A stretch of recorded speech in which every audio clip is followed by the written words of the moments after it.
Glória a Deus, amados. A paz, tudo bem?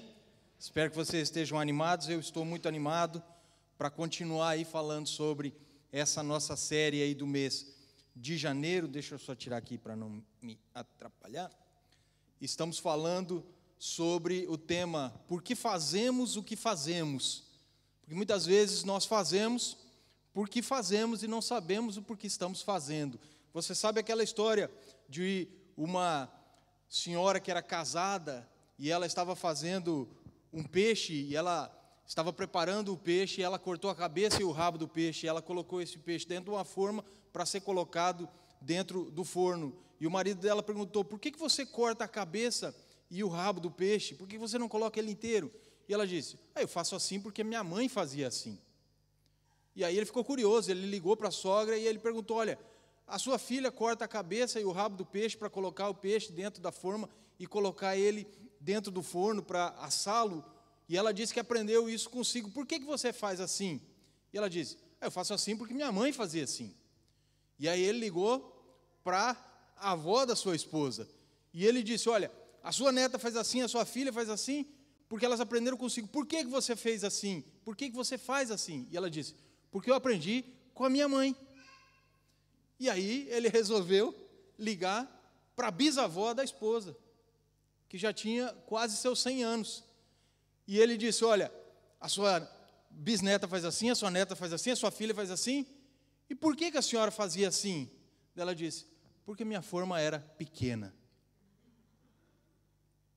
Cortava a cabeça e o rabo do peixe, simplesmente porque a forma era pequena. E passou de geração em geração essa informação e continuavam fazendo da mesma maneira, sem saber direito o porquê faziam aquilo. Então, eu estava orando e eu entendi que nós deveríamos começar esse ano pensando a respeito do porquê nós fazemos aquilo que nós fazemos. E no domingo passado nós falamos a respeito do porquê pregamos a palavra. Por que pregamos a palavra? E hoje falaremos a respeito de adoração. Por que adoramos de forma coletiva? Por que nós nos reunimos no templo para cultuar ao Senhor? Por que temos serviços? Por que temos cultos? Por que temos celebrações? Por que temos esse ajuntamento que no domingo pela manhã vem aqui para cantar, para orar, para ouvir a palavra, para estar juntos e para, diante de Deus, mostrarmos para Ele que nós o adoramos, que nós o amamos, que nós dependemos dEle. Eu não sei se você já se perguntou sobre isso. Por que a gente faz isso? Por que a gente se reúne? Por que tem que ir para a igreja? Por que os pastores estão sempre dizendo: venha ao culto, ouça a palavra, cante junto, ore junto, esteja junto do povo de Deus? Porque o corpo, ele precisa dos seus membros. Eu não posso vir à igreja e deixar um membro meu para trás. Eu não venho e deixo um braço em casa. Eu não venho e deixo uma perna em casa. Os membros precisam estar juntos. Para quê? Para fazer aquilo que eles devem fazer como corpo: louvar e adorar ao Senhor. Por isso nós oramos juntos, por isso nós ouvimos a palavra juntos, por isso nós cantamos juntos. E deixa já eu adiantar aqui, é importante participar de todos os momentos do culto, até aqueles que a gente não acha que são tão interessantes, até aqueles que a gente acha que são um pouco chatos. Nós temos que ter iniciativa e temos que ter um espírito que seja um espírito de coletividade, porque onde há mais pessoas, não é a minha vontade que deve prevalecer, mas é a vontade do todo, amém? Então hoje nós continuamos falando sobre o porquê de fazermos aquilo que fazemos e por que nós adoramos de forma coletiva. Nós temos que entender que o mundo já é individualista. O mundo já diz que nós temos que olhar para o nosso umbigo, que nós temos que procurar os nossos interesses, que nós temos que fazer aquilo que nos agrada, que temos que buscar aquilo que é melhor para nós, que temos que ter vantagens, que temos que sempre estar por cima. Inclusive, muitas pessoas usam a Bíblia e interpretam ela de forma errada para dizer que você é cabeça e não é cauda, você tem que estar em primeiro e nunca pode estar por último. Isso nós vemos que é uma grande bobagem. A Bíblia ela também diz, interpretada corretamente, que nós temos que colocar o interesse do outro acima do nosso, que nós temos que buscar o bem do outro e depois o nosso, que é Jesus em primeiro lugar, o outro em segundo e nós em terceiro. Então, nosso pensamento não pode ser um pensamento individualista, ele tem que ser um pensamento de coletividade. E por que é interessante nós pensarmos sobre o porquê de fazermos as coisas da maneira que fazemos? Porque Romanos 12:1 vai nos dizer que o nosso culto precisa ser racional. Eu não faço um culto emotivo. Existe emoção no meu culto, existe emoção na minha entrega, existe emoção na minha procura, mas ele é sobretudo racional. Eu preciso entender aquilo que eu faço para fazer da maneira correta. Por isso que a emoção ela não pode nos guiar, a fé ela nos guia, mas a razão ela nos ajuda a compreender aquilo que Deus ele espera de cada um de nós. Então, nesse culto público, coletivo, onde há esse ajuntamento, nós estamos aqui reconhecendo que a supremacia de Deus, o poder de Deus, a graça de Deus, o amor de Deus, a soberania de Deus. E fazemos isso como? Através da adoração, através dos louvores, através da oração, através da submissão à sua palavra, através do aprendizado que vem dessa palavra, para que nós possamos colocar em prática e termos resultados efetivos na nossa vida. A fé, ela vem pelo ouvir, e o ouvir vem pela palavra de Deus. E quando eu coloco essa palavra de Deus em prática, existe transformação. E eu faço isso em casa, com certeza, no meu tempo de devocional. Mas eu também faço isso aqui na igreja, junto com os irmãos. A Bíblia diz que o ferro com ferro se afia. Então, eu e você, juntos, nós estamos nos afiando uns aos outros. A Bíblia diz que é melhor serem dois do que um, porque se um cair, o outro ajuda a levantar. A Bíblia diz que no inverno é melhor estarmos acompanhados, que a gente pode se esquentar de forma mútua e não passarmos frio e morrermos congelados. Mas o que é a adoração? Você já parou para pensar o que é a adoração? A adoração ela pode ser definida como um ato de demonstrar grande respeito, devoção, veneração ou apreço por algo ou alguém. Esse conceito engloba tanto a adoração de uma divindade, quanto o reconhecimento profundo e reverente de um ser ou de um objeto. Nós nos reunimos para adorar a Deus, amém? Nós nos reunimos para adorar a Deus através de Jesus. Nós nos reunimos porque existe alguém que nos amou tanto e nos amou de tal maneira que um dia entregou o seu Filho unigênito para morrer por nós, entregou o seu próprio Filho para morrer em nosso lugar. E nós entendemos isso e a Ele nós prestamos a nossa adoração, a nossa veneração, a nossa devoção, o nosso respeito, o nosso apreço. Nós precisamos entender, antes de mais nada, o conceito correto de adoração e entendermos que adoramos a um único Deus, a um único e verdadeiro Deus, a um único Deus que escolheu se revelar através do seu Filho, para que eu e você pudéssemos crer, pudéssemos ser perdoados e pudéssemos ter um lugar na eternidade. E qual que é a base bíblica que nós temos para nós nos reunirmos aqui todas as manhãs de domingo e podermos celebrar junto ao Senhor, adorando-o em coletividade, adorando a Ele de forma conjunta?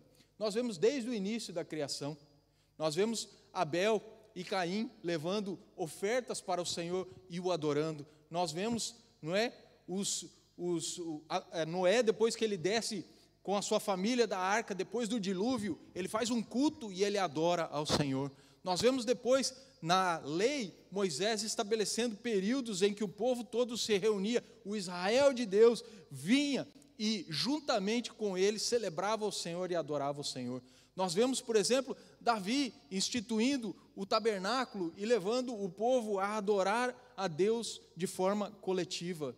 E aí nós chegamos no Novo Testamento, nós vemos o Senhor Jesus dizendo que aonde ele estivesse presente, o povo saberia que Deus estaria presente e eles poderiam cultuar e louvar de forma conjunta e também de forma viva, de forma que fosse uma entrega verdadeira que o Senhor com certeza iria se agradar dela.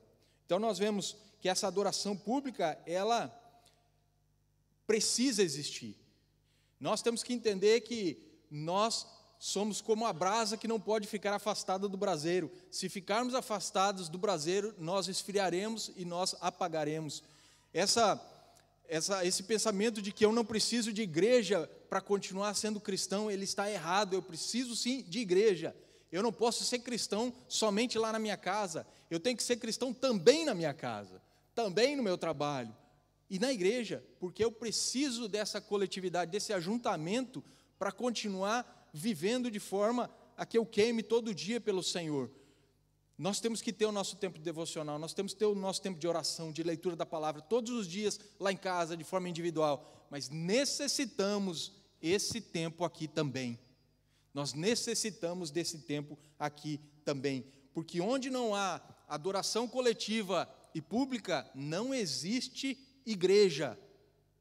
Aonde não há adoração coletiva e pública, não existe cristãos genuínos. Eu desconfio muito quando a pessoa chega e fala para mim: pastor, eu não preciso ir na igreja, eu busco Deus do meu jeito lá em casa. O seu jeito não é o jeito certo, o seu jeito não é o jeito bíblico. O jeito bíblico é você adorar a Deus, buscar a Deus, ter fé em Deus, depender de Deus, ter entregado a sua vida para Deus através da pessoa de Jesus e entender que você precisa estar ligado a uma igreja, é a sua família na fé, amém? É a sua família na fé. Sem mais delongas, por que nós fazemos o que nós fazemos? Por que nós adoramos de forma coletiva? Em primeiro lugar, adoramos coletivamente porque Deus está presente nas nossas reuniões, amém? Você pode dizer amém? Deus está aqui. Você tem que ter essa noção clara, Deus está aqui. Jesus fez essa promessa, Mateus 18, 20, onde 2 ou 3 estivessem reunidos no meu nome, eu ali estou no meio deles. Então, do seu lado não está somente um irmão, somente uma irmã, o Senhor está aqui também, do lado de cada um de nós, e Ele não está à parte, Ele não está ali no fundo, Ele não está aqui escondido, Ele está no centro, porque o culto é para Ele, o culto é por Ele, o culto depende dEle, o culto vem dEle, o culto é feito por causa da pessoa dEle, então Ele está no centro, comandando todas as ações através do seu Espírito Santo. Ele não é um acessório, Ele é o principal. Ele não é um detalhe, Ele é o todo. O Senhor está aqui, por isso nós nos reunimos, porque a presença dEle, ela é viva no lugar que existe um ajuntamento de crentes que tem o objetivo de adorá-lo. Como que nós podemos experimentar essa presença de Deus de maneira mais real nas nossas celebrações? Como que nós podemos fazer isso? Quando nós temos um coração que é sincero e um coração que o busca em espírito e em verdade, um coração que entende que é pecador e que necessita do perdão dele, que precisa da graça dele, que precisa da limpeza que ele produz, que precisa desesperadamente de uma transformação diária. Quando nós entendemos isso, nós podemos experimentar a presença dele. Quando existe humildade, quando a gente vem para a igreja, não como consumidor que vai, como aquele consumidor que vai ao supermercado, que vai escolhendo as coisas que quer levar para casa. Nós não viemos à igreja para escolher aquilo que a gente quer levar para casa, a gente vem à igreja para receber do Senhor aquilo que Ele acha que nós precisamos. E a gente vem à igreja para contribuir, para colaborar. Eu não sou um consumidor, eu sou um doador. Eu não sou alguém que está interessado em sugar, eu sou alguém que está interessado em se esvaziar, em se dar, em se entregar, para que outros possam ter, condições de também crescer. É desse jeito que nós experimentamos a presença do Senhor no culto. Eu abro o meu coração, eu rasgo o meu coração, eu me desnudo diante dEle em humildade, sabendo que eu dependo, não achando que eu já sei tudo, que eu não preciso, que eu sei o que eu posso fazer ou deixar de fazer na minha vida. Eu preciso ter esse sentimento e essa atitude de humildade diante do Senhor. Ele está presente e eu tenho que aproveitar essa presença, como Maria, que foi aos pés de Jesus, que ungiu ao Senhor, que chorou aos pés dele, que enxugou os seus pés com os seus cabelos. Uma pessoa que entendia que ela, naquele momento, precisava se esvaziar dela e se encher dele, e esquecer todo o resto, para poder absorver tudo aquilo que ela tinha à disposição naquele momento, amém? Então a gente precisa, do culto e precisa adorar de forma coletiva, e a gente faz isso por quê? Porque existe a presença de Deus aqui no meio, amém? Em segundo lugar, nós fazemos isso por quê? Porque nós estamos obedecendo a Deus. Olha só o que vai dizer Hebreus 10, 25. Não deixando de reunir-se, como é costume de alguns, mas encorajando-se uns aos outros. O autor aos Hebreus, ele diz, não deixem de se reunir, como é costume de alguns. Esses alguns eram aqueles crentes que diziam, eu não preciso de igreja, eu posso ser crente sozinho. Eu não preciso ir para o culto, eu posso cultuar a Deus na minha casa. Eu não preciso dos irmãos, eu posso viver eu e Deus e está tudo certo. E aí o autor aos Hebreus diz, não é assim que é a forma correta. Não deixem de se reunir. É costume de alguns, mas esse costume está errado. Vocês precisam estar juntos para se encorajar uns aos outros. Então, por que a gente adora de forma coletiva? Porque nós obedecemos uma ordem de Deus através dos escritores bíblicos. Não podemos deixar de nos reunir. Temos que vir para a igreja. Por isso, se você não gosta que as pessoas, não é, os cristãos aí que você conhece, ficam pegando no seu pé, falando, vai para a igreja, por que você não foi para a igreja? Você tem que entender, nós só estamos sendo mensageiros da palavra que o Senhor deixou para nós. A Bíblia está dizendo, não deixe de se reunir. Por isso, se alguém ligar para você e falar assim, por que você não foi para o culto? É a Bíblia falando para você, é Deus falando para você. Por isso que, às vezes, nós encontramos as pessoas na rua, e elas nos constrangem dizendo, senti sua falta, por que você não foi lá no culto? É Deus falando para você, é a Bíblia falando para você. Porque existe preocupação do povo de Deus com a sua vida, porque nós sabemos que se você não vai uma vez, não vai duas, não vai três, você não vai mais, você vai deixar de ir. A constância e a perseverança, elas viram hábitos na nossa vida. Se temos constância e perseverança, existe um hábito, e todos os dias nós vamos fazer aquilo que nós fazemos, adorar a Deus em coletividade, amém? Terceiro ponto, por que nós adoramos de forma coletiva aqui no culto, na celebração? Porque quando fazemos isso, nós crescemos espiritualmente. Quando fazemos isso, crescemos espiritualmente. O mesmo texto de Hebreus 10, 25, ele vai dizer que nós nos encorajamos uns aos outros e nós somos chamados a nos admoestar uns aos outros, nos exortar uns aos outros. Nós somos chamados a pegar no pé uns dos outros. Nós somos chamados a puxar a orelha uns dos outros, com educação, com amor. Mas nós somos chamados a colocar o dedinho na ferida e chamar o irmão ou a irmã que não está observando os princípios bíblicos à razão. Então, não somos chatos quando fazemos isso, nós estamos somente cumprindo a ordem aqui do escritor bíblico, do autor aos Hebreus. Quando nós exortamos uns aos outros, quando nós admoestamos uns aos outros, quando nós encorajamos uns aos outros, quando nós apoiamos uns aos outros, nós estamos fazendo o que o Senhor espera de nós. E isso proporciona o quê? Crescimento. Crescimento. Eu não posso ver o irmão errando e não falar nada. Eu não posso ver o irmão pecando e ficar quieto, porque depois Deus vai cobrar de mim. E eu que sou forte, eu tenho que ajudar aquele que é fraco. Você que é forte tem que ajudar aquele que é fraco. E se você é fraco, você tem que ter humildade e reconhecer e pedir ajuda para o forte. E assim a gente vai nessa simbiose, nessa sinergia, juntando forças e lado a lado, ombreando um ao outro, nós vamos seguindo em frente, fazendo a vontade de Deus.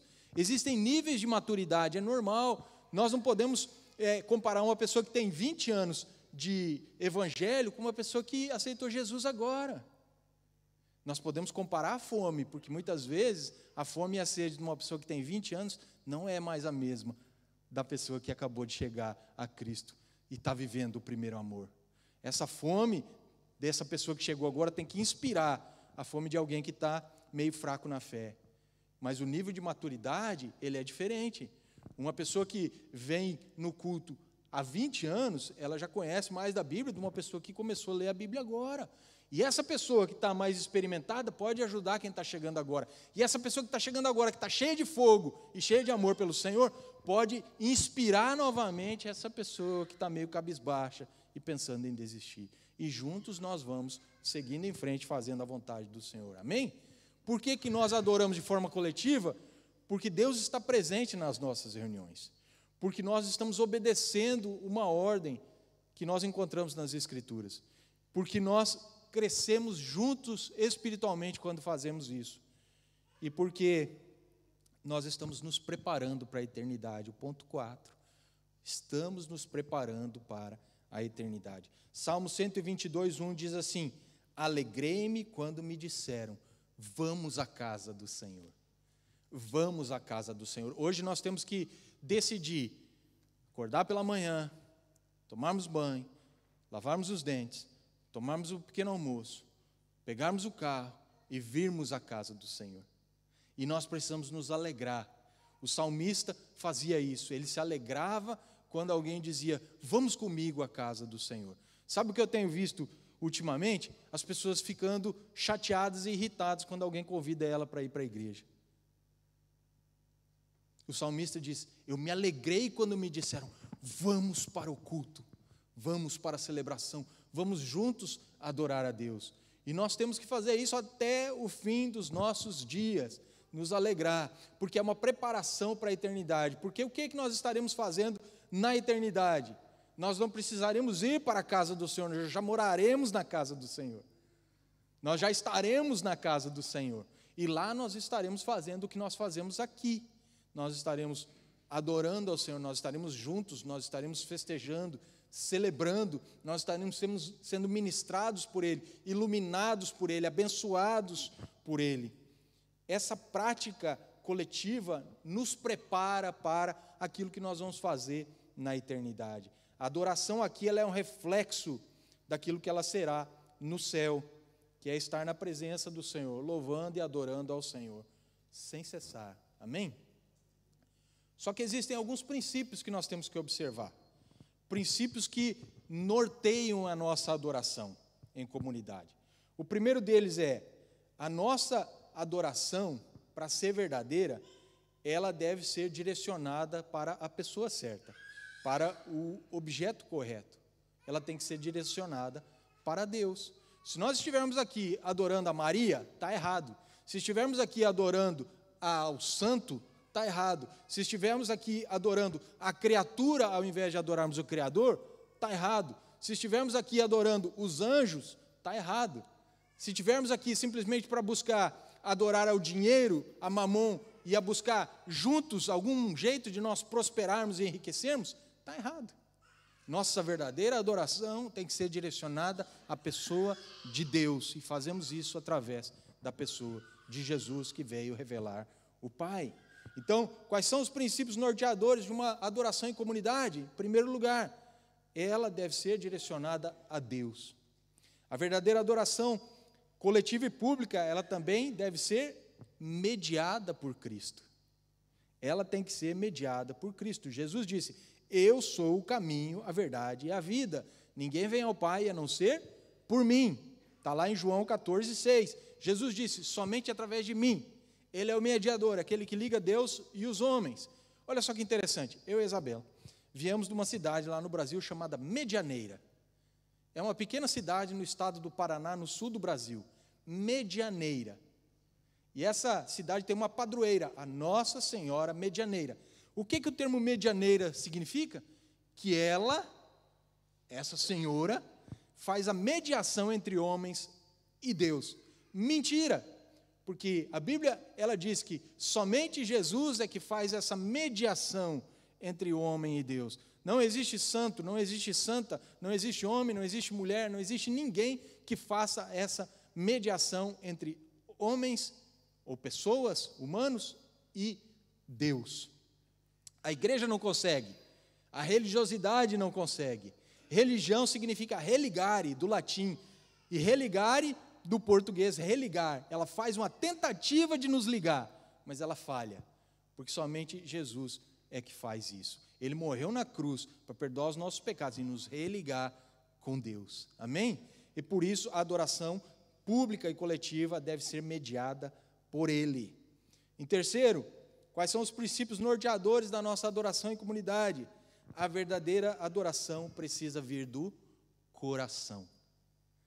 Ela precisa ser sincera. Jesus diz, vocês me honram com os lábios, mas o coração está longe de mim. Ele falou para o seu povo, para o povo de Israel, com os lábios vocês me adoram, mas o coração está longe de mim. Então, a verdadeira adoração, ela precisa ser do coração. Não é simplesmente dos nossos lábios, simplesmente dos nossos gestos. Você vai em igrejas, você vê as pessoas fazendo e acontecendo. Elas fecham os olhos, elas cantam, elas rodopeiam, elas levantam os braços, elas saltitam, elas batem palma, mas muitas vezes elas fazem isso simplesmente como um gesto exterior, não vem lá de dentro. Eu não estou dizendo que quem faz isso faz somente para aparecer. Eu estou dizendo que muitas pessoas fazem isso somente para aparecer. Parecem que elas estão adorando, mas o coração está longe do Senhor. Logicamente, muitas pessoas bem intencionadas, crentes de verdade, que têm realmente amor pelo Senhor, fazem isso, mas com a motivação correta, fazem de todo o coração. Mas não é porque eu estou parecendo que eu não estou tendo uma experiência espiritual, que eu não estou adorando de verdade. Mas o certo é que uma adoração que vem do coração, ela nos leva à prática, ela nos leva a agir, ela nos transforma em pessoas que parecem uns zumbis, ela proporciona um momento especial e espiritual em que eu posso agir de forma a demonstrar aquilo que eu estou vivendo no meu interior. Então ela precisa vir do coração. Não é suficiente nós termos adoração externa, como gestos ou palavras, se o coração estiver longe de Deus. Quarto, a verdadeira adoração deve ser reverente. Olha só, Eclesiastes 5:1, guarda os teus passos, ou em outra versão, guarda os teus pés, quando for à casa do Senhor. Isso é especial para aqueles que gostam de dar umas voltinhas enquanto o culto está acontecendo, que não conseguem parar de olhar para o relógio e ficam esperando o culto acabar, que não tem paciência para ficar 1h30 aqui, que tudo é motivo para levantar, pegar água e ir para a casa de banho. Lá em Faro nós tínhamos 2 irmãos que eles iam para o estacionamento da igreja conversar durante o culto, porque eles não queriam ficar lá dentro, que eles não tinham paciência para aguentar. O coração estava longe, eles estavam de corpo presente, e aí eles não se importavam nem um pouco de demonstrar a insatisfação deles, eles iam lá para fora. Mas aqui nós não temos estacionamento, e às vezes a gente levanta e vai para a casa de banho. Às vezes a gente levanta e fica lá na casa de banho. Às vezes a gente levanta e pega água, e a gente demonstra a nossa impaciência através daquilo que nós fazemos com o nosso corpo. A verdadeira adoração, ela tem que ser reverente. A gente não pode ficar conversando durante o culto. Aqui ninguém vai proibir ninguém, gente, mas atrapalha os outros. Se eu começo a cochichar com quem está do meu lado, eu vou atrapalhar quem está tentando prestar atenção no culto. Se eu, na hora do louvor, eu converso, eu vou atrapalhar quem está tentando louvar e cantar. Se eu ficar no telefone, eu estou mostrando para as outras pessoas que eu não me importo com aquilo que eu estou fazendo nesse momento, que não é importante para mim, que eu não ligo a mínima, e muito menos, não é?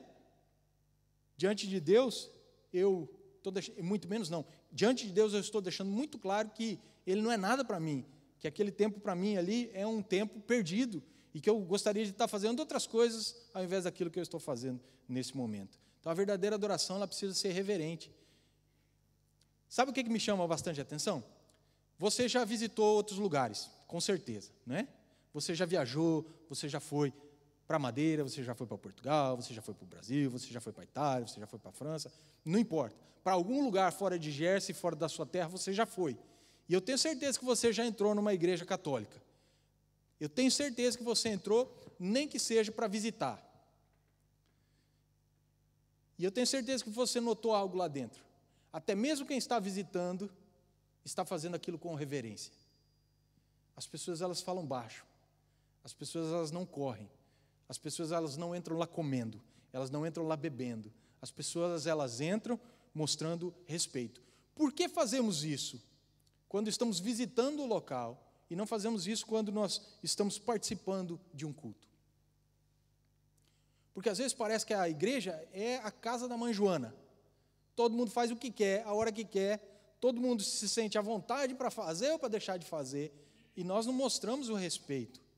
Isso não é religiosidade, isso não é seguir tradição, isso é nós entendermos que nós precisamos ser reverentes na casa do Senhor. Guarda o teu pé quando fores à casa do Senhor. Existem regras Afinal, lá na sua casa também você tem regras. Quando você vai no seu trabalho, existem regras. Você precisa prestar atenção a essas regras. E eu falo aí, especialmente para os nossos jovens, para as nossas crianças, que já têm idade de entender, já têm idade de se comportar. Falo para os crescidos também, para os adultos, para os mais idosos, para todos nós. Nós temos que ter reverência. Então, existem esses princípios norteadores de uma adoração em comunidade. E vamos para o final. Entender que, para entendermos como nós podemos saber se a nossa adoração ela é genuína. Existem alguns testes para saber se a nossa adoração é genuína. Nós temos que, ao nos reunirmos e cultuarmos a Deus, sentir a nossa necessidade de Deus. Nós temos que ver os nossos pecados. Nós temos que sentir a nossa corrupção. Nós temos que ser humildes. Nós temos que entender que é preciso ter cuidado com a nossa vida espiritual.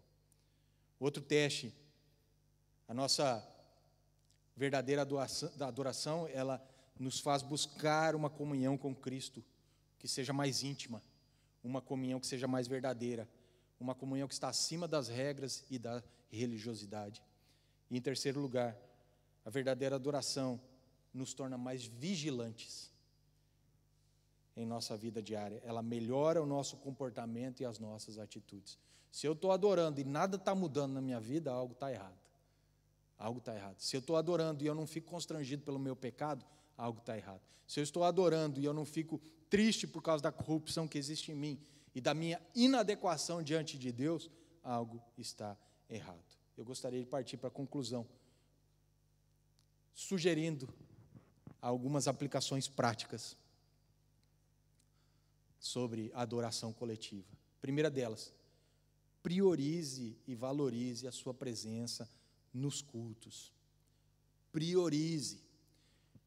Domingo de manhã, gente, tem que estar lá na sua agenda, tem que estar no seu calendário. Domingo de manhã não é eu vou se der. Domingo de manhã já tem que estar lá no seu calendário. Domingo de manhã já tem que estar lá na sua agenda. As outras coisas, elas vão se adequar a isso, e não o culto se adequar às outras coisas.